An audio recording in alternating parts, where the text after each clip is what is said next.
Je suis Joanne Sonnard et l'émission qui suit est mon projet d'accès. Bon visionnement.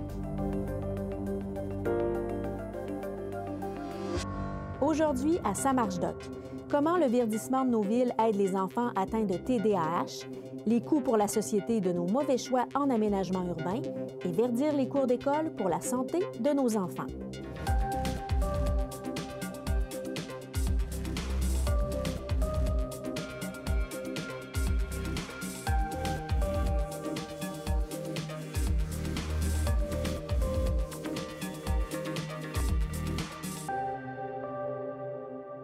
Bonjour et bienvenue à Ça marche doc.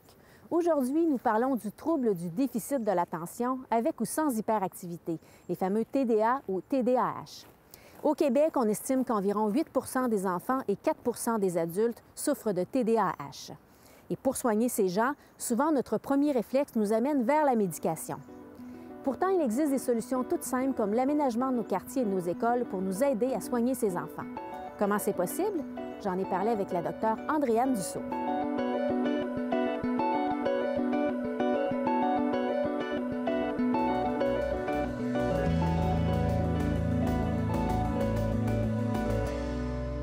Bonjour, docteur Dussault. Bonjour.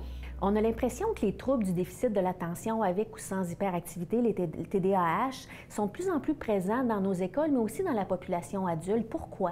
Oui, c'est effectivement vrai qu'on a l'impression qu'il y en a plus. Même dans les médias, on en parle davantage. Il y a plusieurs raisons qui expliquent ça. En fait, oui, la médiatisation fait ses effets bénéfiques d'une certaine façon. On a davantage d'éducation sur le diagnostic, mais les différents experts s'entendent pour dire qu'il n'y a pas nécessairement plus de TDAH aujourd'hui qu'il y a 30 ou 40 ans. Le pourcentage de la population est le même. Là, ça varie autour de 5 à 8 de la population qui aurait un TDAH. Donc, on a l'impression qu'il y en a plus aussi parce que notre mode de vie a changé. La vie s'est accélérée, le stress est plus important, le sommeil a réduit, les heures de sommeil aussi ont réduit au fil du temps. Donc, ça donne l'impression aujourd'hui que tout le monde peut avoir un déficit d'attention, mais en fait, tous ces facteurs-là ont juste exacerbé des symptômes chez des personnes qui étaient déjà vulnérables. Donc, le trouble déficitant d'attention n'est pas nécessairement plus prévalent aujourd'hui. Le pourcentage de la population est le même.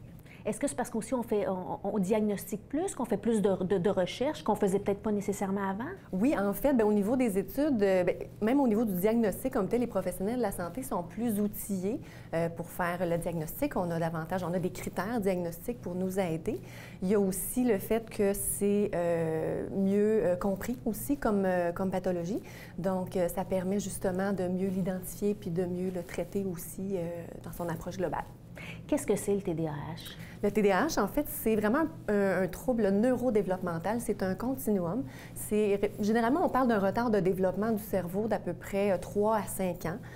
Ça touche en fait le cortex préfrontal, qui est la faculté de l'attention, de la concentration, qui est plus vulnérable chez les personnes qui ont ce trouble-là. Et il y a un pourcentage de la population qui vont récupérer à l'âge adulte. Si on parle des enfants qui ont un TDAH, il y a environ 50 d'entre eux qui, à l'âge adulte, vont être capables là, de fonctionner et qui n'auront plus vraiment les critères du diagnostic du TDAH. Donc, nous, on travaille en équipe multidisciplinaire pour identifier les symptômes, dresser le portrait global de l'enfant avec différents professionnels. Ça peut être les psychologues, le milieu scolaire, la famille. Puis, on a les critères et au-delà d'un seuil, c'est là qu'apparaît l'étiquette, le diagnostic. Mais ce qui est important, c'est surtout le niveau de dysfonctionnement de l'enfant dans les différents milieux de vie, que ce soit à l'école, à la maison ou surtout au niveau social aussi, il y a des impacts. Donc, tout ça mis ensemble fait qu'on va poser un diagnostic et traiter à ce moment-là. C'est quoi quelques critères, par exemple, en vrac? Oui, bien généralement, en fait, il y a deux sortes de critères. Il y a les critères d'inattention, donc d'avoir des distractions, des oublis. Les enfants qu'on décrit souvent comme étant lunatiques. Donc, ça, c'est les critères d'inattention. Les critères d'hyperactivité et impulsivité. Donc, ils ne sont pas toujours présents chez tous les enfants, mais c'est bien important d'aller les identifier. Donc, les enfants qui ont la bougeotte, qui ont de la difficulté à demeurer assis en place ou qui coupent la parole, c'est tous des exemples de symptômes de TDAH. Puis quand on a l'ensemble des critères pour poser le diagnostic et qu'on évalue le dysfonctionnement, bien, là, on est capable de parler de TDAH à proprement dit. Comme plusieurs maladies, le TDAH a un lien avec l'aménagement urbain. Voyons maintenant jusqu'à quel point notre environnement a un impact. Est-ce que notre environnement a un rôle à jouer dans, par exemple, le développement de la maladie?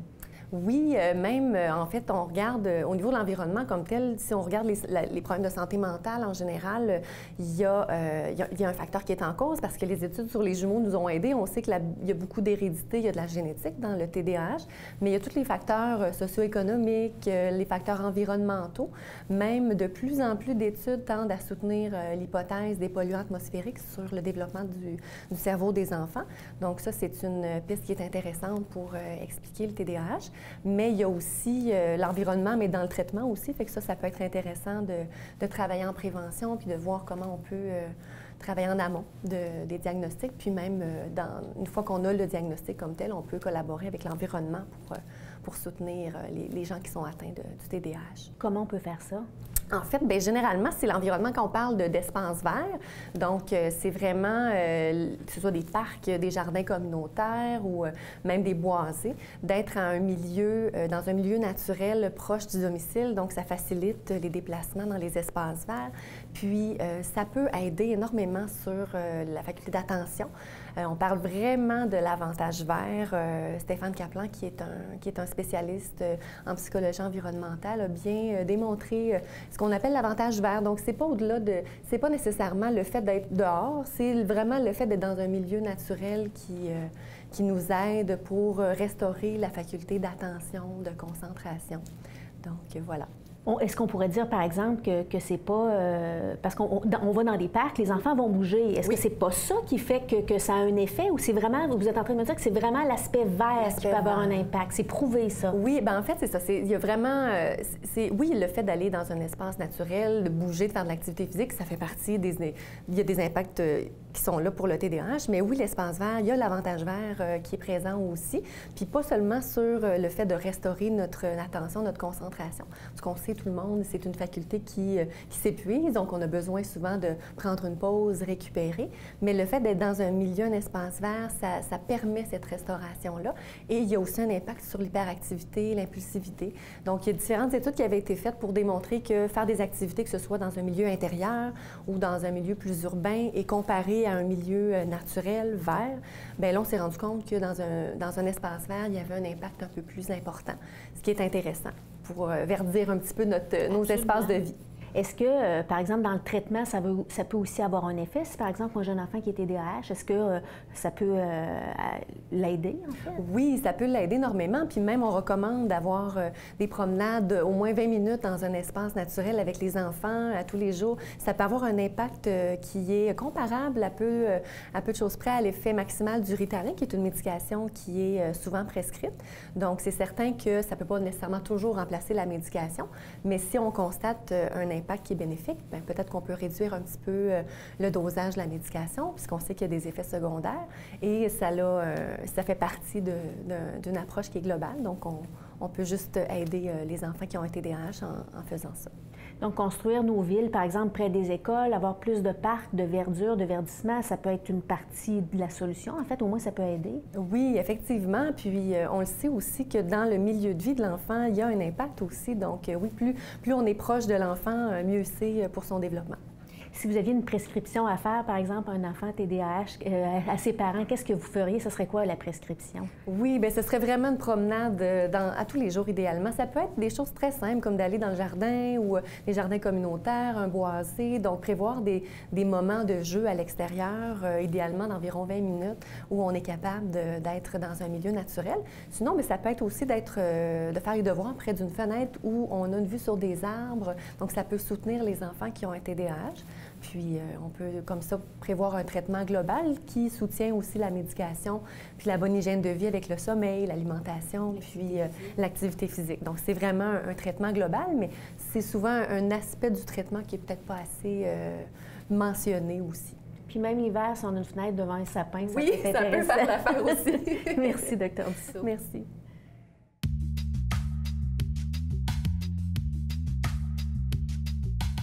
Justement, je me pose la question, est-ce que le contact avec la nature peut avoir un effet bénéfique pour la performance des enfants à l'école?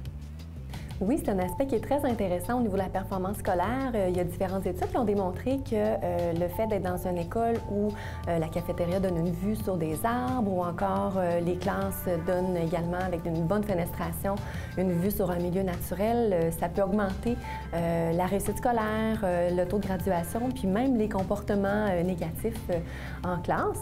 Ça va au-delà du milieu extérieur, même dans un milieu intérieur, d'avoir des plantes, ça peut favoriser la concentration. Il y a des études au Japon qui l'ont bien démontré, alors c'est intéressant de faire le lien entre l'environnement et la performance scolaire aussi.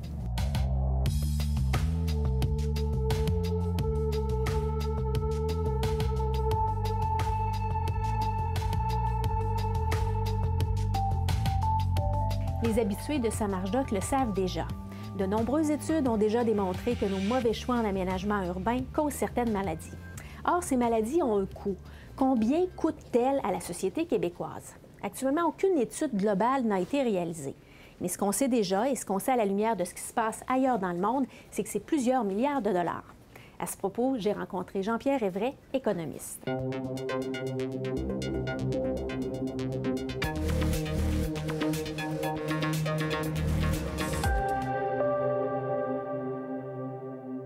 Monsieur Reveret, vous êtes économiste. On est ici en milieu hospitalier, mais la santé, ça intéresse également les économistes.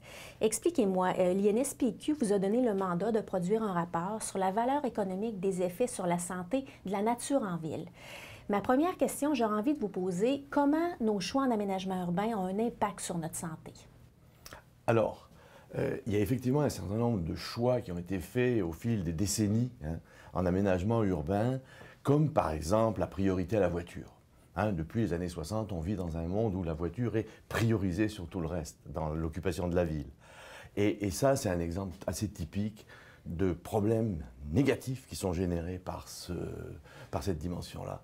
Un autre aspect, c'est que l'occupation par la voiture, entre autres, mais d'autres choix ont fait que la nature n'a pas été nécessairement très bien menée dans sa présence en ville.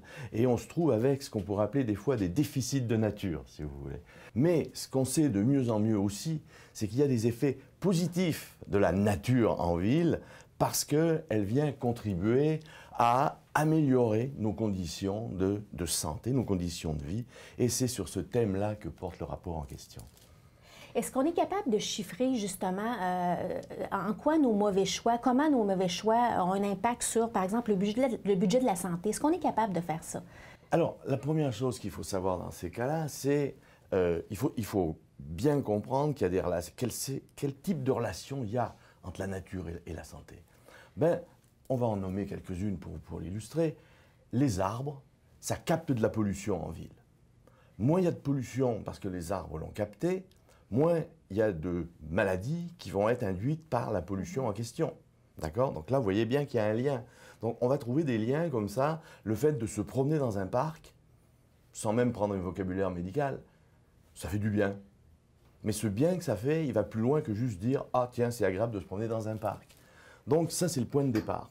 Et ça, cette relation-là entre ce que la nature peut contribuer à notre bien-être, on le connaît de mieux en mieux par des études médicales, épidémiologiques, en partenariat, en interdisciplinarité avec des biologistes, des écologues, etc. Ce que l'on connaît moins, et c'est ça l'objet de l'étude, c'est ce qu'elle nous donne en termes de santé, de gains en termes de santé. La nature, est-ce qu'on en connaît la valeur? Et comment est-ce qu'on peut la calculer, ne serait-ce que pour être capable de dire, ben, la nature, elle n'a pas de prix, mais elle a une valeur. Okay. On sait, par exemple, dans certains domaines, on a été capable de chiffrer, par exemple, d'avoir des chiffres en obésité. Est-ce qu'il y a des domaines où on est capable de chiffrer, justement, là, de certaines maladies, est-ce qu'on est capable de chiffrer combien on pourrait économiser en soins de santé si jamais on allait vers des choix plus sains? Oui, alors c'est justement, c'était vraiment le cœur du mandat, d'aller chercher les études déjà menées et qui nous permettraient d'avoir cette première mesure. Alors, je crois que la première chose à dire, c'est par où est-ce qu'on aborde ça? Et en fait, c'est à partir d'une méthodologie qu'on appelle celle des coûts évités. Donc on va dire que la valeur de la nature en ville, c'est les coûts de traitement de problèmes médicaux qu'elle nous permet d'éviter. Alors, par exemple, le fait qu'il y aura moins de gens qui ont de l'asthme, ou en tout cas les gens qui ont de l'asthme en auront moins s'il y a moins de pollution urbaine, on a économisé des médicaments, on a économisé des jours de travail perdus, etc. Donc c'est ça la base du calcul, et ça s'applique à peu près chacune des maladies qui ont un lien avec soit la pollution, hein, qui est retirée par les arbres, soit par des formes de stress qui font en sorte que de se promener dans un parc fait du bien et faire tomber le stress, etc. Donc c'est ça la base, et on arrive à des chiffres très éloquents, en fait, qui encouragent à dire ça vaut la peine de maintenir la nature en ville, de l'améliorer même, parce que nous ferons des économies en termes de santé. Donc, on n'a pas évalué de façon complète et détaillée, mais on peut quand même affirmer, hors de tout doute, que ce n'est pas des petits montants, là, c'est de l'ordre de milliards de dollars. Oui, alors on n'a pas d'études complètement exhaustives, mais on en a qui prennent un problème particulier et qui le traitent à fond, si je peux dire. Il y a par exemple une étude aux États-Unis qui a étudié les captations, on peut dire, de polluants par l'ensemble des arbres au niveau urbain et au niveau rural. Mais c'est essentiellement au niveau urbain que c'est important. Et on arrive à un chiffre de l'ordre de 17 millions de tonnes par année de polluants sont retirés de l'atmosphère. Et ça a diminué un ensemble de maladies corrélées à cette pollution qui équivaut à une économie de médicaments de l'ordre de 6,8 milliards de dollars par an. Et ça, c'est des données qui remontent à l'année 2010. Donc c'est quand même très impressionnant, les valeurs dont on parle là. Ça n'est pas banal. Et également au niveau du TDAH, parce que c'est ce qui nous intéresse aussi aujourd'hui. En fait, il y a des études qui ont chiffré aussi, qui sont très intéressantes au niveau économique. Alors, pour le TDAH, c'est la même chose. On raisonne en termes, alors là, d'unités de nature, de doses nature, si vous voulez, dont on a déterminé, les médecins dans le domaine ont déterminé que 20 minutes de sortie et d'activité dans un milieu naturel était l'équivalent d'une dose de Ritalin ou du médicament en question, et que justement, si on pouvait remplacer, mais il faut avoir accès à cette nature et que ça soit organisé, mais qu'on pouvait le remplacer, eh bien, si on diminuait 5% des doses, c'était une chose, si on diminuait 25%, on atteignait des économies de l'ordre de 1,9 milliards de dollars par année aux États-Unis. Donc là encore, des montants qui ne sont pas négligeables du tout. Donc, en terminant, on ne se trompe pas beaucoup si on dit que de faire de meilleurs choix en aménagement urbain, ça peut permettre éventuellement à la société d'économiser beaucoup d'argent.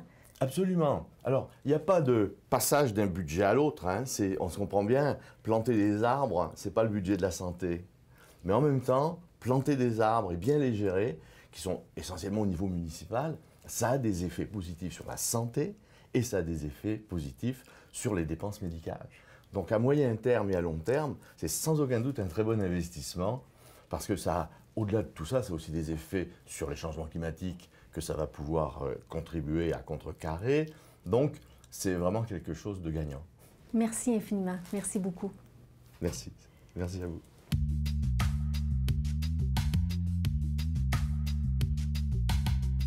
Ma question est de savoir si est-ce qu'on peut véritablement diminuer les coûts du budget de la santé en investissant dans les espaces verts? Alors, c'est une question intéressante que vous posez parce que est-ce que ça va diminuer le budget? Il n'y a pas un lien direct comme ça qui dit si je mets de l'argent là, ça va le baisser là. Mais c'est quand même ça la tendance que l'on observe. Une dépense évitée, on n'aura pas à la payer, on n'aura pas à la budgéter. Donc dans ce sens-là, oui, de développer, d'améliorer la qualité de la nature en ville et qui va améliorer notre santé, ça représente à terme un gain en termes des dépenses dans le domaine. Donc c'est bon pour le budget de la santé, qu'on le veuille ou pas.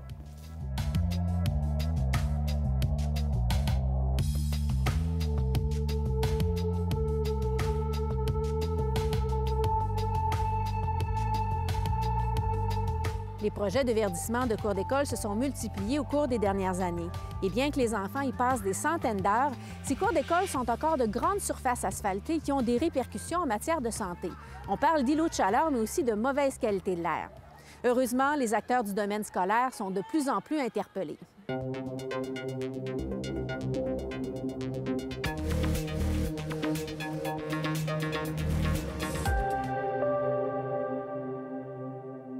Bonjour Sébastien. Bonjour Isabelle. On est devant l'école de la Grande Hermine dans le quartier Limoilou. Expliquez-moi, il semble y avoir de plus en plus de projets de verdissement de cours d'école au Québec. Qu'est-ce qui explique ça? Je vois deux choses à cet effet-là, pour cette question-là. D'abord, il y a de plus en plus une conscience collective qui monte. Les parents sont de plus en plus impliqués dans leur école. Le bénévolat a changé au cours des dernières années. Les gens vont plus s'investir dans ce qui leur touche. Donc, l'école de leurs enfants, c'est vraiment un milieu qui leur touche directement de manière journalière. Fait que ça, ils veulent vraiment s'impliquer pour leurs enfants, pour leur offrir un bon milieu de vie. Ensuite, je vois aussi que les cours d'école, traditionnellement, étaient aménagés sous deux principes, soit l'enjeu de la sécurité, qui est très important, offrir un milieu sécuritaire, mais aussi pour un certain niveau de facilité d'entretien aussi, ce que je comprends très bien au niveau d'une commission scolaire, de vouloir s'intéresser à cet élément-là. Mais d'un autre côté, ça fait en sorte que les cours d'école sont un peu plus grises, puis souvent, dans certains milieux, sont très grandes. Donc, ça laisse toute une place à réaménager, à réfléchir, à amener plus de nature en ville.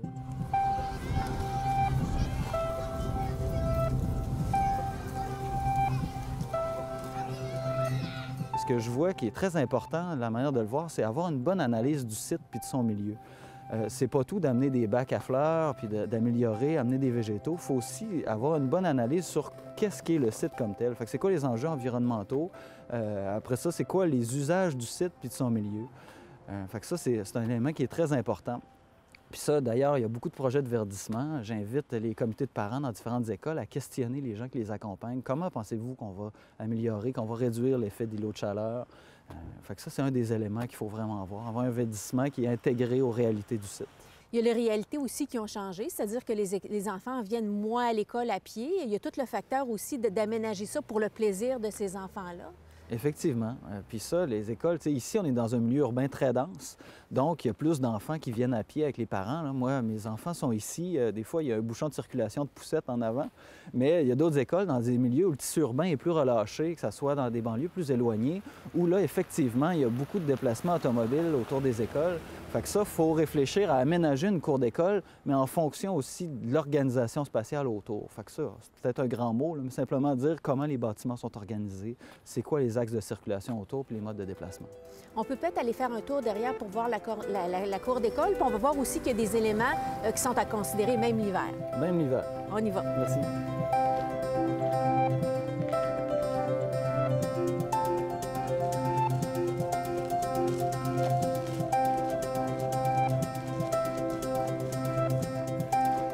Alors, Sébastien, on est dans la cour arrière. Oui, en effet. On va aller voir un peu plus loin là-bas. Il y a des choses intéressantes à vous montrer près de la première allée. Il y a des éléments qui sont très importants. Moi, ce que j'aime beaucoup travailler, c'est les bénéfices psychologiques des enfants. On est dans un milieu scolaire. Fait que la biodiversité, avoir une végétation qui est diversifiée, ça peut être une occasion où les enfants vont plus se régénérer dehors. Ça réduit le stress, vous le savez. Fait que ça, d'amener une biodiversité qui est intéressante, ça peut aider. Fait qu'ici, il va y avoir une classe verte un peu plus loin qui va être réalisée. Fait que ça peut être une occasion pour mettre plein de végétaux autour. Fait qu'il peut y avoir des activités d'apprentissage dehors à l'intérieur d'une nature de proximité qui est comme intéressante. Fait que là, on vient comme qu'à maximiser les gains. Là. Fait que ça, c'est un autre élément. Puis une chose qu'on doit considérer, on va en profiter, on les voit bien, là, les buttes de neige, souvent on pense verdissement, c'est en plein été, les parents, les communautés sont motivés, mais il faut aussi considérer ces enjeux-là. Puis ça, la commission scolaire y tient beaucoup avec raison. Fait que ça, on doit vraiment considérer, s'asseoir avec ces gens-là puis leur dire, mais là, vous, vos préoccupations, c'est quoi? La surveillance des élèves se passe comment dans une cour comme ça? Où vous déposez votre neige? Si vous voulez un aménagement là, est-ce que c'est possible de mettre la butte à côté? Fait que ça, il faut comme regarder, brasser ces idées-là ensemble. En terminant, j'aimerais aborder, parce que vous me parlez de plusieurs acteurs du domaine scolaire depuis le début. Comment on fait pour en arriver à un consensus? J'imagine que c'est plusieurs étapes particulières. Bien, effectivement. La première que je vois, c'est vraiment l'écoute. Il faut s'assurer que chaque personne se soit compris. Des fois, il y a des intérêts divergents là-dedans, comme la commission scolaire, qui n'a pas le même point de vue qu'un comité de parents, mais il y a toujours un lieu commun qui peut rassembler ces gens-là. Fait que ça, les écouter, montrer qu'on les comprend, les accompagner là-dedans, c'est très, très, très important. Et puis après ça, c'est de les fédérer autour de ces enjeux-là. Alors, on peut leur montrer une direction claire. Moi, j'essaie toujours de voir, de paramétrer mes actions de deux manières. Il faut toucher le rationnel puis l'émotif des gens. Le rationnel, il faut donner une direction, dire, regardez, c'est vers là qu'on s'en va. On va phaser le projet puis on va y aller ensemble. Mais après ça, il faut aussi que le projet soit stimulant. Fait que la motivation vient un peu avec cet élément-là, favoriser l'expérience et autres. On espère que cette façon de faire-là va faire boule de neige. En effet. Merci beaucoup. Merci. Merci. Il y a de belles rencontres à faire à nos marches. Lors de notre dernière promenade au domaine Mézeray, la bonne humeur était au rendez-vous. L'important, c'est de faire ça à son rythme. Faire de l'activité physique, là, c'est pas nécessairement devoir devenir absolument des champions, puis etc. Si on pense que c'est risqué, parce que c'est pas bien d'énergie, on fait attention, puis on va ailleurs, là, mais c'est pour ça que l'aménagement du territoire est important.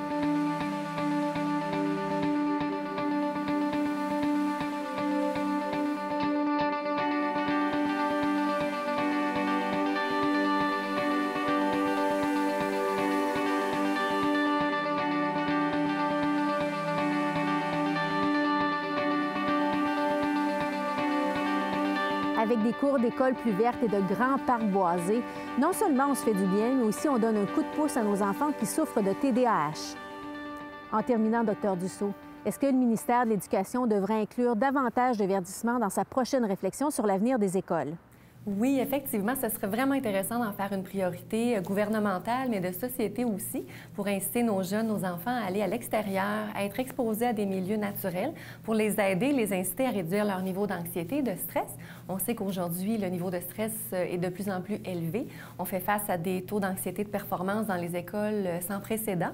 Alors, le fait de pouvoir bénéficier d'un environnement moins stressant, qui est bien démontré lorsqu'on est exposé à un espace vert, ça pourrait bien s'encadrer dans nos milieux de vie, dans nos milieux scolaires. On peut aussi se comparer avec les écoles en Suède où de plus en plus les enseignants vont à l'extérieur avec les étudiants. Donc, on s'inscrit dans un cadre beaucoup plus large pour l'impact des enfants au niveau de leur santé mentale. Alors oui, c'est une bonne réflexion de société à tenir. Merci, Dr Dussault. Merci. Alors voilà, c'est ce qui complète Sa Marge Doc pour cette semaine. On se donne rendez-vous la semaine prochaine.